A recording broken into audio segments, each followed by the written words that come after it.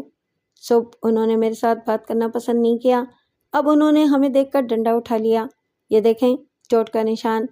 میں نے اسے اپنا کندھا دکھایا۔ اب تو تھانے میں ہی بات ہوگی۔ دیکھیں جناب، جو کچھ پوچھنا ہے اسے معاف کر دیں، اور جو کچھ آپ نے پوچھنا ہے یہیں پر پوچھ لیں۔ یہ ہماری عزت کا معاملہ ہے۔ چودھری عارف علی، ہم بھی عزت دار لوگ ہیں۔ جو شخص ہم پر ڈنڈے برساتا ہے ہم اس کی عزت نہیں کر سکتے۔ میں نے چودھری کو ٹانگے میں بٹھایا اور سیدھا قبرستان لے گیا۔ کھوجی ہمارے ساتھ تھا۔ اس نے چودھری کے پیر کے نشان کو قبرستان میں پائے جانے والے قاتل کے کھرے سے ملایا اور کہا، سرکار، یہ دونوں ایک ہی پیر کے نشان ہیں۔ اوے کھوجی دیا کھرا، چودھری نے تل ملا کر کہا، جانتا نہیں کہ میں کون ہوں؟ سوچ سمجھ کر بات کر۔ اگر میرے خلاف گواہی دی تو تیرے پورے خاندان کو اسی قبرستان میں دفن کر دوں گا۔ سرکار، قبے شاہ ہمیشہ حق بات کرتا ہے، میں نے کبھی کسی کے خلاف جھوٹی گواہی نہیں دی۔ اوے بندے دیا پترا، ذرا چنگی طرح دیکھ، چودھری نے کہا، ایک کسی زنانی تک کھرا ہے۔ چودھری، میں نے کہا، زنانیوں کے کپڑے پہن کر بندہ زنانی نہیں بن جاتا۔ تھانے پہنچ کر چودھری کی عقل فوں قدرے کمزور پڑ گئی۔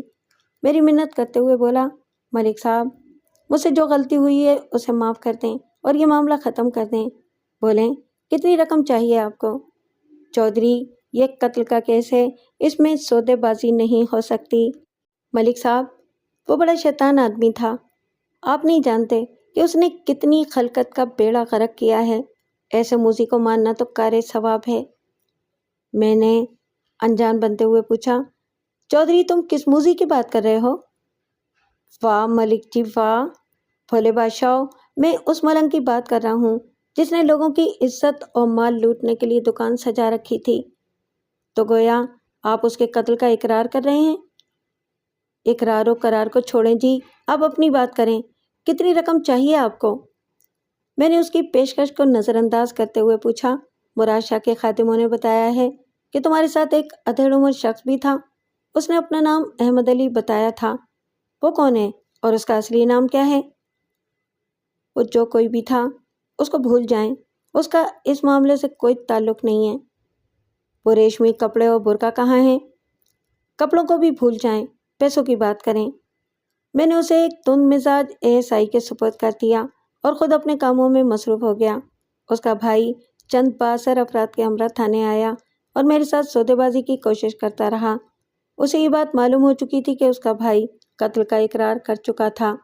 ادھر مراد شاہ کے کچھ معتقد بھی تھانے پہنچ گئے اور چودھری کو سزائے موت دلوانے کے لیے شور مچانے لگے۔ جب اس بات کی خبر چودھری کو ہوئی تو وہ پریشان ہو گیا۔ اس نے یہاں تک کہا کہ وہ اپنی جگہ ایک بندہ پیش کر دے گا جو مراد شاہ کو قتل کرنے کا اقرار کرے گا۔ اس کے بھائی نے بھی اس قسم کی تجویز پیش کی اور بہت بڑی رقم دینے کا وعدہ بھی کیا، لیکن میں نے صاف انکار کر دیا۔ 2 روز کے بعد میں نے چودھری کو عدالت میں پیش کر کے 15 روزہ ریمانڈ لے لیا۔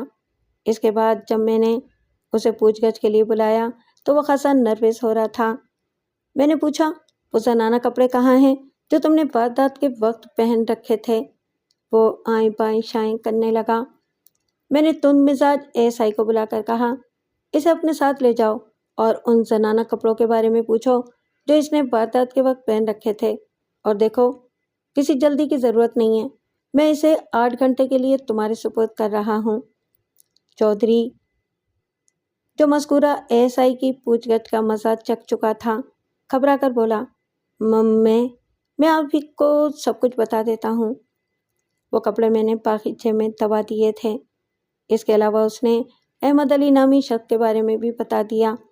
وہ سکھان والی کا ایک زمیندار تھا اور اس کا اصلی نام چودھری خدا بخش تھا۔ میں نے اس کے پیچھے ایک پولیس پارٹی روانہ کر دی جو اسے گرفتار کر کے اگلے روز تھانے لے آئی۔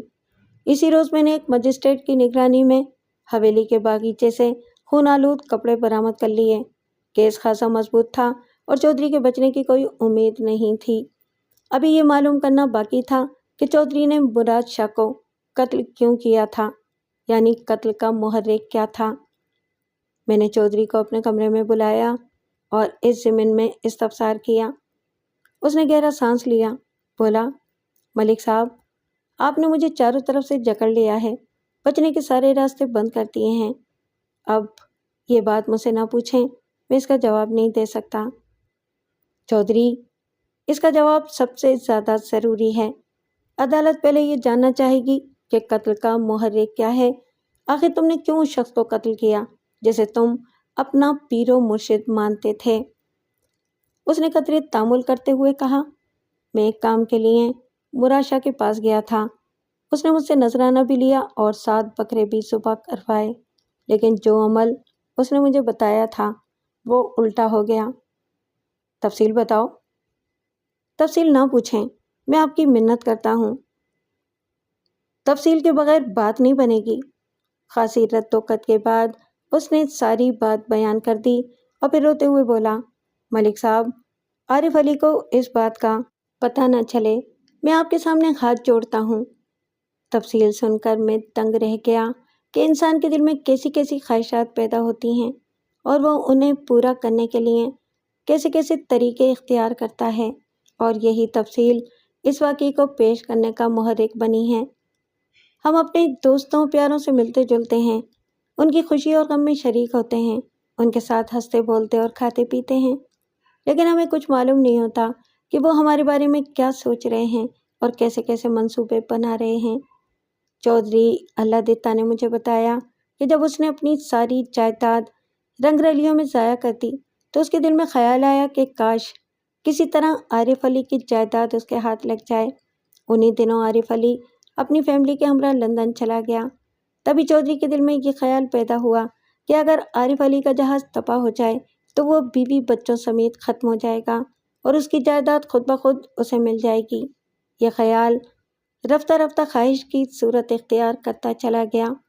ایک روز وہ مراشا کے پاس پہنچا اور کہا، شاہ صاحب، میں نے سنا ہے کہ آج تک آپ کے در سے کوئی حاجت مند خالی ہاتھ نہیں گیا۔ میری بھی ایک حاجت پوری کر دیں، میں آپ کی صندوقچی روپوں سے بھر دوں گا۔ کام کیا ہے چودھری؟ مراشا نے پوچھا۔ دینے والا اوپر بیٹھا ہے، فقیر تو فقط وسیلہ ہے۔ چودھری مراشا کے پیر دبانے لگا، بولا، شاہ صاحب، کام ذرا ٹیڑھا سا ہے، ڈرتا ہوں کہ آپ سن کر ناراض نہ ہو جائیں۔ فقیروں کے در پر آئی گئے ہو تو ڈر خوف کو دل سے نکال دو، کام بولو۔ چودھری ذرا دھیمی آواز میں بولا، میرا ایک چھوٹا بھائی ہے عارف علی، اس کا نام ہے، وہ آج کل اپنے بیوی بچوں کے ہمراہ ولایت گیا ہوا ہے اور وہاں عیش کرتا پھر رہا ہے۔ زمینوں کا انتظام میرے سپرد کر رکھا ہے، محنت میں کرتا ہوں، عیش وہ کرتا ہے۔ میں چاہتا ہوں کہ واپسی میں اس کا ہوائی جہاز تباہ ہو جائے۔ مراشا نے لمبی سی ہوں کی، اس کا جہاز تباہ ہو جائے اور تم ساری جائیداد کے مالک بن جاؤ، یہی چاہتے ہو نا؟ جی جی جی، یہی چاہتا ہوں، چودھری نے جلدی سے کہا۔ مجھے معلوم ہے کہ آپ کی برکت سے یہ کام ہو جائے گا۔ 7 سیاہ بکرے، ہر 7ویں روز ایک بکرا ذبح ہوگا، 3 لٹے کے تھان اور 7 تولے سونا، سب انتظام ہو جائے گا۔ چودھری نے کہا، بس آپ چلہ شروع کر دیں۔ مراشا گرج کر بولا، چلہ ہم نہیں، تم کرو گے۔ اس نے چودھری کو کوئی جلالی عمل بتایا اور کہا کہ شہر سے باہر آبادی سے دور کسی ویران جگہ پر بیٹھ کر 40 راتوں تک یہ عمل کرو، ایک بھی باقی نہیں بچے گا۔ آپ کا مطلب ہے کہ سب ختم ہو جائیں گے؟ ہاں، سب ختم ہو جائیں گے۔ چودھری نے مجھے روتے ہوئے بتایا کہ اس نے ایک ویران جگہ پر مراشا کا بتایا ہوا جلالی عمل کرنا شروع کر دیا۔